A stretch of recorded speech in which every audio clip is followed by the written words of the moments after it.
Hey guys, so this is video number 2 in our Romans teaching series. We're going to be covering chapter 1 verses 18 through 32. If you want to open up a Bible to that passage, that would be great. And then we'll be starting with verse 18. Let me read it for us real quick. For the wrath of God is revealed from heaven against all ungodliness and unrighteousness of men, who by their unrighteousness suppress the truth. All right, so the first thing that we need to do here is we need to deal with that little word for. Anytime you see the word for at the beginning of a verse, it's connecting what's about to be said with what has just been said. So if we look back at verse 17, we see this: for in it the righteousness of God is revealed from faith for faith, as is written, the righteous shall live by faith. Okay, so look, we see another for. So what does verse 16 say? Oh, look at that, another for. For I am not ashamed of the gospel, for it's the power of God for salvation to everyone who believes, to the Jew first and also to the Greek. And so finally, we look back at verse 15, and we finally don't have a for, and it says this: so I am eager, this is Paul, I am eager to preach the gospel to you also who are in Rome. And so Paul is telling the Romans that he's eager to come preach the gospel to them. And so now we can work back through the verses that we just sort of worked backwards in. We can work forward again. So why is he eager? Verse 16 answers, for he's not ashamed of the gospel, because it's the power of God. That's why he's eager to come. He wants to preach the gospel because it's full of the power of God. And why is it full of the power of God? Well, as we saw in our last lesson, verse 17 shows for it's God's righteousness based on faith. And so that's why it's full of the power of God. And now that we see that flow of thought, that he's eager to come so they can preach the gospel, which is the power of God because it's filled with God's righteousness, it's based on faith, we can deal with the for in verse 18. So what's the connection between the powerful gospel of God's righteousness through faith in verse 18? Well, all of a sudden, in verse 18, Paul is talking about God's wrath against man's truth-hiding unrighteousness. Paul is setting up the problem that drives the gospel: the righteousness of God and the unrighteousness of man. Now, if you're in our youth group, you'll remember that in our last series, when we were looking at what it looks like to love the Lord your God with all your heart, soul, mind, and strength, we looked at God's self-description that's found in Exodus 34, 6 through 7. And that self-description goes like this: the Lord passed before Moses and proclaimed, the Lord, a God merciful and gracious, slow to anger and abounding in steadfast love and faithfulness, keeping steadfast love for thousands, forgiving iniquity and transgression and sin. But, listen to this, who will by no means clear the guilty, visiting the iniquity of the fathers on the children and the children's children.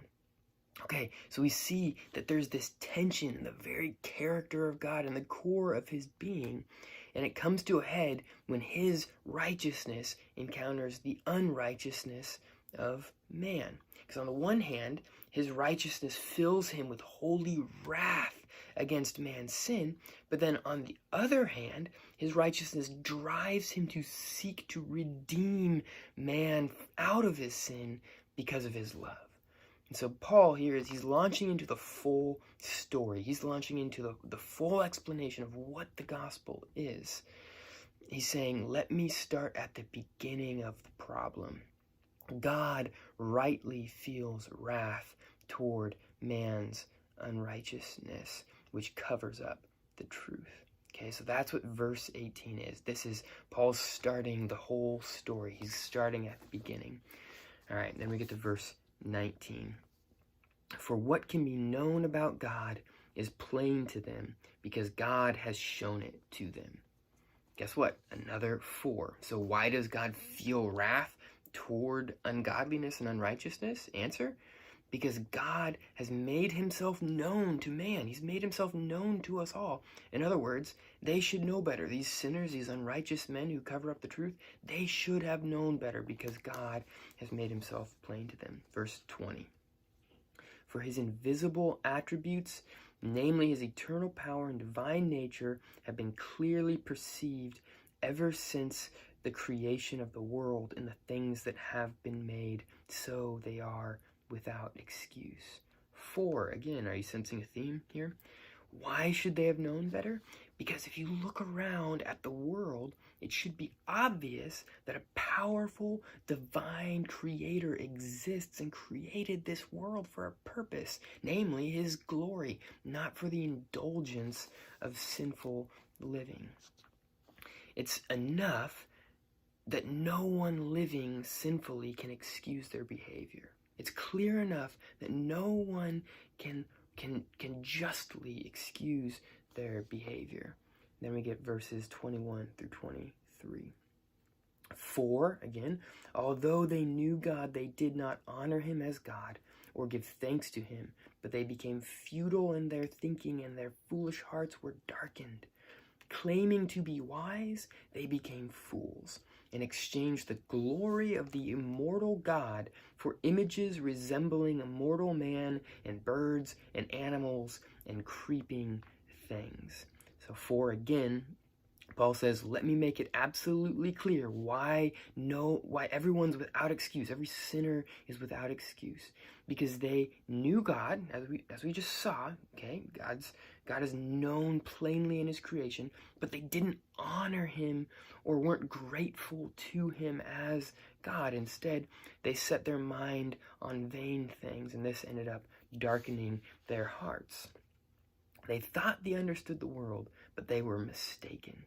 They counted knowing the immortal God as less appealing than the images of the things he created.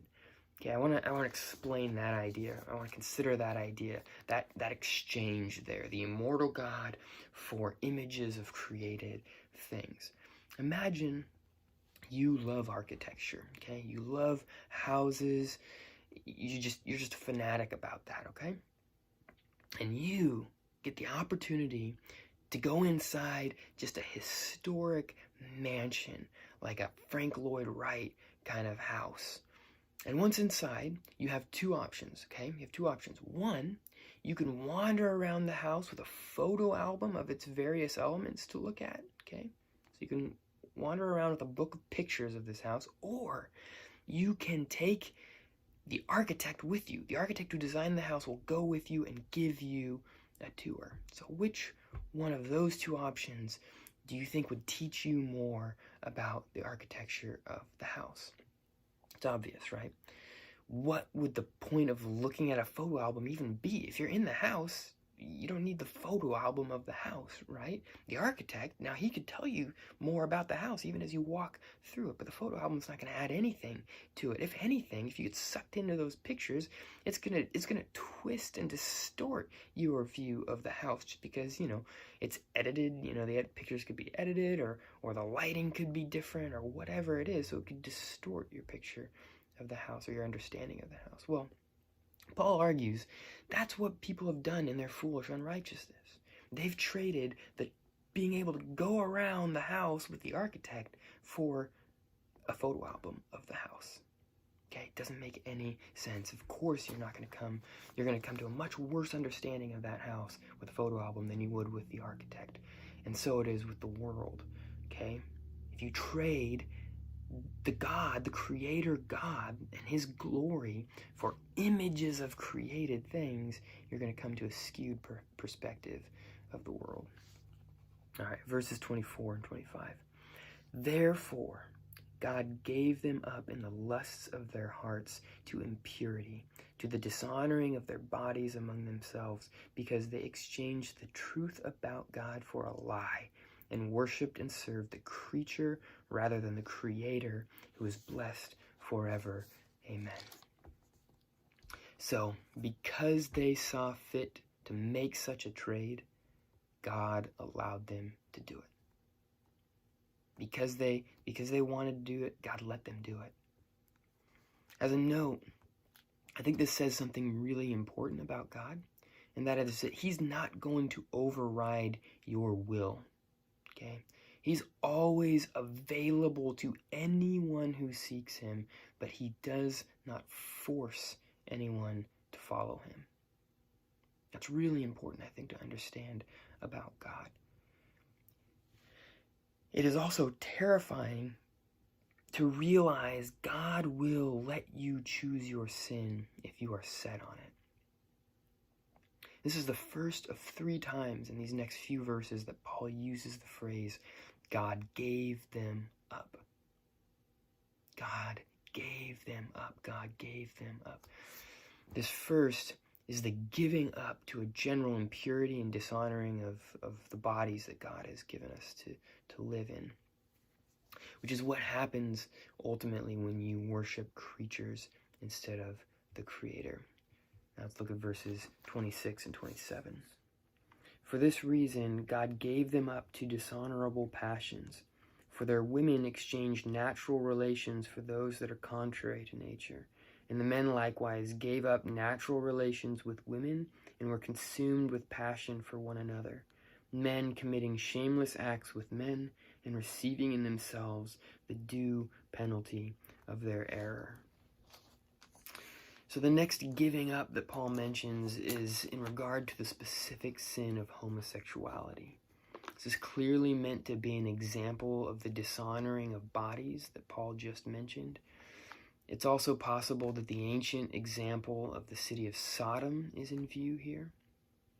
And because of the culture that we live in, the cultural moment that we're in currently, I feel the need to say a couple of things regarding this issue. First, I understand that this isn't a topic that anyone really likes discussing, whether it's because you think homosexuality is sinful and therefore it's uncomfortable to talk about, just as any other sin is uncomfortable to talk about, or whether it's because you don't view homosexuality as sinful, and so you feel like the discussion that it is sin is judgmental or condemning. I'm sympathetic to those feelings, to those viewpoints, but this is where our culture is at, and so I feel like it's really important to say something. I want to say something to each side of the issue. First, to those who say the Bible does not classify homosexuality as sinful, these verses, I would say, are a clear-cut case that, biblically speaking, homosexuality is viewed as sin, even post-Jesus. Some argue that the homosexuality viewed as sinful in the Bible references the ancient practice of older men exchanging mentorship for sex with adolescent boys, a practice our culture at large views as disturbing. However, here Paul says specifically it's man and man, not man and boy or man and child, man and man. Also, the mention of lesbian sexual relations makes it even more clear that this ancient practice is not in view, since it was not a practice between women. Others say that the problem is uncommitted or non-monogamous homosexual relationships that are sinful, just as we would say uncommitted or non-monogamous heterosexual relationships are sinful. But if this were the case, Paul would have surely mentioned something about monogamy or something about committed relationships or something about marriage, but he doesn't. The issue here is same-sex sexual relations without any other qualification. So that's the first thing, just that homosexuality is a sin according to the Bible, and there's really no good argument against it that I know of. If you're watching this and you think I've missed something, please reach out to me. But as I said, to my knowledge, I haven't heard a great argument against homosexuality being a sin according to the Bible. Now, you can disagree with the Bible's classification of homosexuality as a sin, but to deny that classification is simply, I think, a bad reading of the Bible. I just don't think you're reading the Bible honestly or according to its terms. And this is why the traditional Christian view of homosexuality is that it is a sin. Second, to those who feel the overwhelming need to make sure that people in the LGBTQ community know that it's sinful, I have to say this. We should treat it in the same way we treat other sins. It's not special. It's not worse than others in terms of God's disdain for it. God's wrath is against all sin, and all sin is deadly when you indulge in it. Just wait a couple of verses, and Paul's going to give us a range of sin. We're all guilty. We all have sin that can kill us and destroy us. And Jesus would say, in his analogy of the speck and the plank in the eye, that we need to be most concerned with our sin, not the sin of other people. We're not responsible for their sin. It's our sin that we're called to deal with. And so, as with all other sinners, people who identify as gay or lesbian need Christians to humbly, gently, respectfully, ultimately lovingly engage them with the gospel of grace and new life found in Jesus.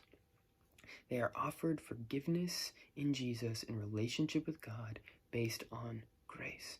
They do not need to overcome their homosexuality or even necessarily know that it is a sin before they come to Jesus. None of us knows the full extent of our sin when we come to Jesus, much less have any of us overcome it on our own. That's the whole point of salvation.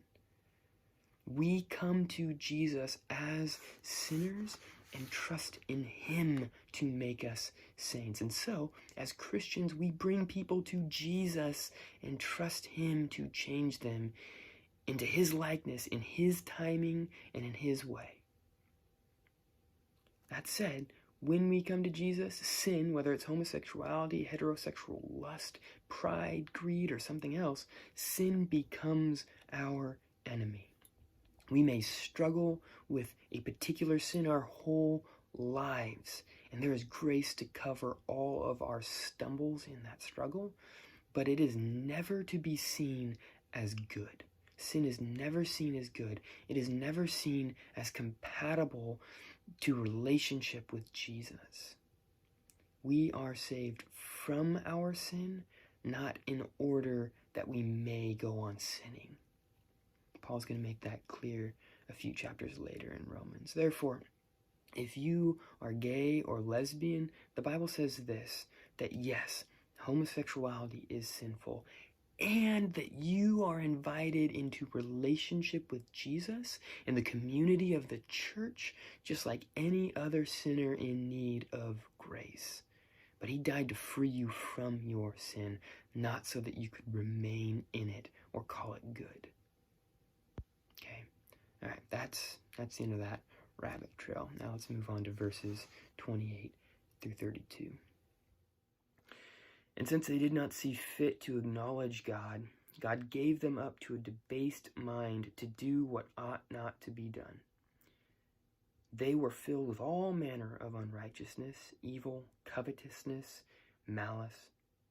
They were full of envy, murder, strife, deceit, maliciousness. They are gossips, slanderers, haters of God, insolent, haughty, boastful, inventors of evil, disobedient to parents, foolish, faithless, heartless, ruthless. Though they know God's righteous decree that those who practice such things deserve to die, they not only do them, but give approval to those who practice them. So here we have the final giving up of God. And this list of sin catches us all. Maybe you're not a murderer, maybe you're not a hater of God, but I'm guessing that all of us are pretty much guilty of all the other ones that are listed in that list of sins. We're all guilty. That's the point. At one point, God gave us all up to our sin. Paul's point in these three giving up statements is that everyone has earned God's wrath by their unrighteousness. It's not unfair of God. He's the creator. He set the rules, and we broke them. We have earned God's wrath. This is the beginning of the story.